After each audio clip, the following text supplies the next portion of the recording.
तो अभी हम लोग यहाँ पे बात करने वाले हैं इंट्राडे ट्रेडिंग के बारे में कि इंट्राडे में कैसे हम लोग सबसे पहले तो टाइम सेलेक्ट हम लोग को करना होगा कि 1 आवर में कैसे यहाँ पे अर्न कर सकते हैं। तो उसके लिए जो उसका टाइम फ्रेम है वो टाइम फ्रेम क्या है, स्टार्टिंग का टाइम फ्रेम, स्टार्टिंग जो 1 आवर रहता है वो सबसे ज़्यादा वोलेटाइल रहता है। तो इंट्राडे में आपको क्या चाहिए, इंट्राडे में आपको चाहिए कि स्टॉक्स का जो मूवमेंट हो, स्टॉक का मूवमेंट फास्ट हो और मूवमेंट ज़्यादा हो। देखिए स्टॉक का मूवमेंट फास्ट हो या अपसाइड मूवमेंट हो या फिर डाउन साइड मूवमेंट हो, कोई उसमें अंतर नहीं पड़ता, वोलेटिलिटी ज़्यादा रहना चाहिए। लेकिन अगर आपका इंट्राडे में स्टॉक्स कंसोलिडेट होगा तो उसमें आपको क्या मिलेगा, उसमें आपको कुछ भी नहीं मिलेगा।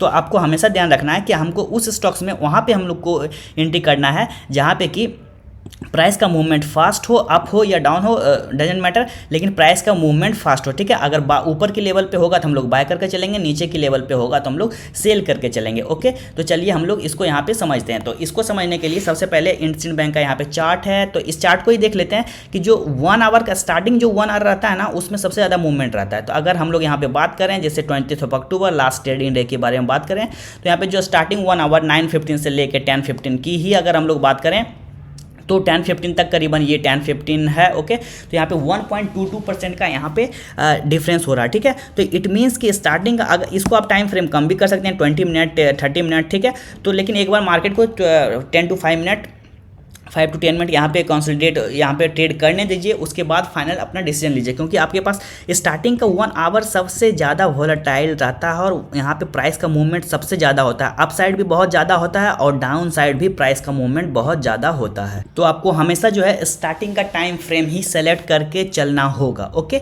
तो आप यहाँ पे 20 अक्टूबर को हम लोग देखे, उसके बाद अगर हम 19 अक्टूबर की भी बात करें, देखिए स्टार्टिंग में क्या मार्केट करीबन ओपन यहाँ पे हुई और विदिन 15 मिनट्स देखिए ये 9:30 का 9:30 31 32 का यहाँ पे कैंडल है, उसमें देखिए विदिन 15 मिनट्स यहाँ पे 2% का मूवमेंट हो गया। और फिर इसके बॉटम से लें तो देखिए विदिन फिर एक अगर 9:15 से 10:15 की बात करें तो यहाँ से नीचे सबसे पहले क्या हुआ, मार्केट यहाँ पे 2% का यहाँ पे फॉल हुआ नीचे, फिर 2% का फॉल हुआ ऊपर। तो इसका मतलब क्या है, इसका मतलब ये है कि जो फर्स्ट 1 आवर रहता है वो सबसे ज़्यादा वोलेटाइल रहता है।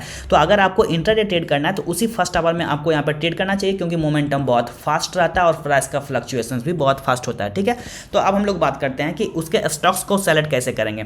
तो उसके लिए सबसे पहले हम लोग गूगल में चलते हैं, यहाँ पे लिखते हैं चार्ट इंक। ओके, जब charting.com पे ओपन करेंगे तो उसका इंटरफेस ये होगा। ओके, उसके बाद आपको यहाँ कुछ नहीं करना, सिंपल देखिए यहाँ पे क्रिएट स्कैन का एक आइकन है, इस पर क्लिक करना है। इस पर क्लिक करने के बाद यहाँ प्लस का आइकन है, इस पर क्लिक करना है। उसके बाद यहाँ पे सिंपल सा लिखना है, यहाँ पे देखिए परसेंटेज चेंज का ऑप्शन है, परसेंटेज चेंज पे जाना है, इसको ग्रेटर देन लिखना है, यहाँ पे कर देना है लाइक 7 लिख कर देते हैं। ओके, यहाँ पे 7 कर देते हैं, उसके बाद रन स्कैन कर देते हैं। तो आप समझते हैं कि हमने यहाँ पे जो किया वो किया क्या। देखिए हमने क्या किया, यहाँ पे है कि daily percentage change greater than 7, it means कि जो स्टॉक्स है वैसा स्टॉक्स जिसका कि अभी जो 7% से ऊपर ट्रेड कर रहा उस स्टॉक्स का यहाँ पे लिस्ट आ जाएगा। ठीक है, इसको आप 2 भी कर सकते हैं, 3 4 5 अपने अकॉर्डिंग 3 2 कुछ भी कर सकते हैं, लेकिन मैं यहाँ पे 5 to 6 या 7 रख के चलता हूँ। ठीक है, उसके बाद यहाँ पे रन स्कैन करते हैं। देखिए यहाँ पे जितने स्टॉक्स हैं सारे मोमेंटम वाले ही स्टॉक्स हैं, यहाँ पे जितने भी स्टॉक हैं सारे मोमेंटम वाले स्टॉक्स हैं, OBCL, ion exchange, Sigachi,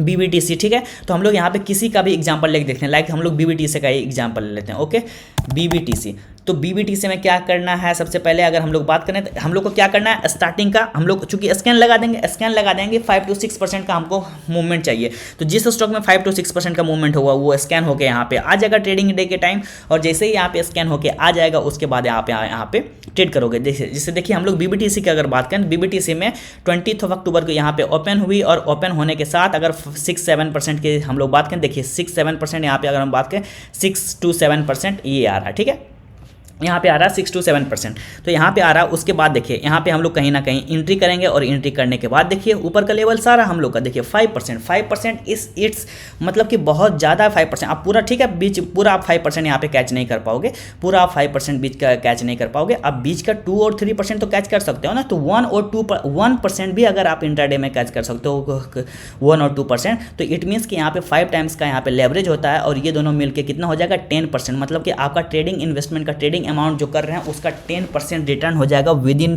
10 to 20 minutes और विदिन 1 आवर। ओके, तो वो प्राइस का फ्लक्चुएशन पे डिपेंड करता है। इसको मैं एक बार और रिफ्रेश करके यहाँ पे दिखा देता हूँ कि कैसे यहाँ पे प्राइस हुआ। ओके, तो देखिए 20 अक्टूबर का यहाँ पे चार्ट है, और चार्ट देखिए क्या है कि यहाँ पे 5 to 6% का मूवमेंट हुआ। 5 to 6% की अगर हम लोग बात करें तो ये 5 to 6%, जस्ट ए सेक, देखिए 3%, 5 to 6%, 3-4 जो आपके अकॉर्डिंग, जो आपको कन्वीनियंट लगे उसको हमेशा यूज कीजिए, ठीक है।